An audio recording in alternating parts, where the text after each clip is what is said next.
Hello, xin chào mọi người lại đến video tiếp theo của mình. Hôm nay mình lại thực hiện một cái clip là quay một đoạn hoa văn mình đắp.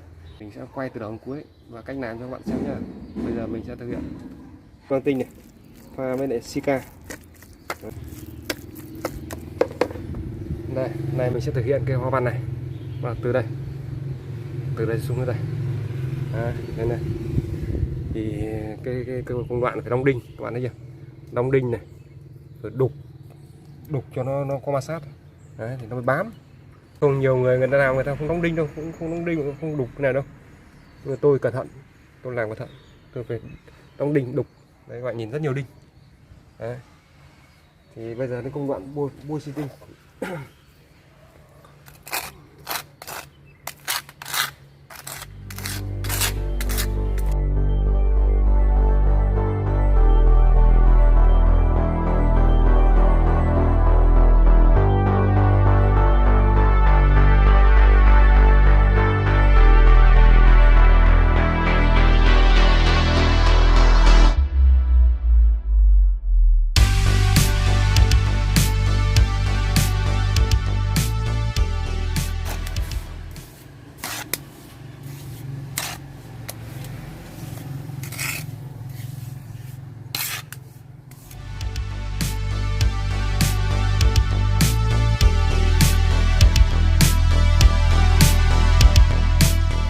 Bây giờ đến công đoạn ép một khô bạn này.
Video của mình quay đến đây là hết.